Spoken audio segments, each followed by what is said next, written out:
EFT മണി mindset healing 6ാമത്തെ ദിവസത്തിലേക്ക് എല്ലാവർക്കും സ്വാഗതം. നിങ്ങൾക്ക് മണി സേഫ് അല്ല എന്ന് തോന്നാറുണ്ടോ? അതായത് ഗ്രോത്ത് വരുമ്പോൾ അത് ഹാൻഡിൽ ചെയ്യാൻ നിങ്ങൾക്ക് ഭയമാണോ? അതുകൊണ്ടാണ് നിങ്ങൾ നിങ്ങളുടെ ഗ്രോത്തിനെ ബ്ലോക്ക് ചെയ്യുന്നത്. സക്സസ് നിങ്ങൾക്ക് ഹാൻഡിൽ ചെയ്യാൻ പറ്റുന്നില്ല. അപ്പോൾ ഈ EFT പ്രാക്ടീസ് എന്നോടൊപ്പം ചെയ്യാവുന്നതാണ്.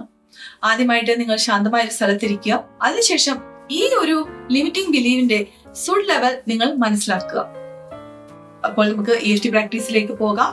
ഗ്രോത്ത് എനിക്ക് ഹാൻഡിൽ ചെയ്യാൻ പറ്റില്ല എന്നുള്ള ഒരു ഭയം എന്നിലുണ്ടെങ്കിലും ഞാൻ എന്നെ പൂർണ്ണമായും സ്നേഹിക്കുകയും അംഗീകരിക്കുകയും ചെയ്യുന്നു.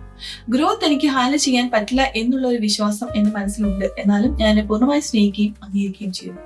ഗ്രോത്ത് എനിക്ക് ഹാൻഡിൽ ചെയ്യാൻ പറ്റില്ല എന്നുള്ള ഒരു വിശ്വാസം എന്റെ മനസ്സിലുണ്ട്, എന്നാലും ഞാൻ എന്നെ പൂർണ്ണമായി സ്നേഹിക്കുകയും അംഗീകരിക്കുകയും ചെയ്യുന്നു. ഗ്രോത്ത് എനിക്ക് ഹാൻഡിൽ ചെയ്യാൻ പറ്റില്ല എന്നുള്ള ആ വിശ്വാസം ഞാൻ ഇപ്പോൾ റിലീസ് ചെയ്യുന്നു.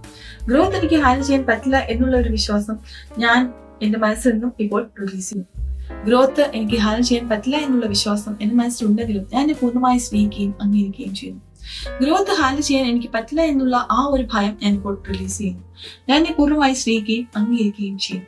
ഗ്രോത്ത് എനിക്ക് ഹാൻഡിൽ ചെയ്യാൻ പറ്റില്ല എന്നുള്ള ഒരു വിശ്വാസം എന്റെ മനസ്സിലുണ്ടെങ്കിലും ഞാൻ എന്നെ പൂർണ്ണമായി സ്നേഹിക്കുകയും അംഗീകരിക്കുകയും ചെയ്യുന്നു. ഗ്രോത്ത് എനിക്ക് ഹാൻഡിൽ ചെയ്യാൻ പറ്റില്ല എന്നുള്ള ഒരു വിശ്വാസം എന്റെ മനസ്സിലുണ്ട് എങ്കിലും ഞാൻ എന്നെ പൂർണ്ണമായി സ്നേഹിക്കുകയും അംഗീകരിക്കുകയും ചെയ്യുന്നു. ഗ്രോത്ത് എനിക്ക് ഹാൻഡിൽ ചെയ്യാൻ പറ്റില്ല എന്നുള്ള വിശ്വാസം എന്റെ മനസ്സിലുണ്ടെങ്കിൽ ഞാൻ പൂർണ്ണമായി സ്നേഹിക്കുകയും അംഗീകരിക്കുകയും ചെയ്യുന്നു. അതിനുശേഷം ആഴത്തിലുള്ള ഒരു ശ്വാസം ഉള്ളിലേക്ക് എടുക്കുക, ശ്വാസം വെളിയിലേക്ക് വിടുക. ഇങ്ങനെ 3 പ്രാവശ്യം നിങ്ങൾക്ക് ചെയ്യാവുന്നതാണ്. അതിനുശേഷം കണ്ണുകൾ തുറന്ന് നിങ്ങൾക്ക് നിങ്ങളുടെ സുഡ് ലെവൽ വീണ്ടും ഒന്ന് മനസ്സിലാക്കാവുന്നതാണ്. ആ സുഡ് ലെവൽ നിങ്ങൾ ന്യൂട്രലിലേക്ക് കൊണ്ടുവരിക. അതുവരെ ഈ പ്രാക്ടീസ് നിങ്ങൾക്ക് തുടരാവുന്നതാണ്. കമന്റ് ബോക്സിൽ സേഫ് ടു ഗ്രോ എന്ന് നിങ്ങൾക്ക് കമന്റ് ചെയ്യാവുന്നതാണ്.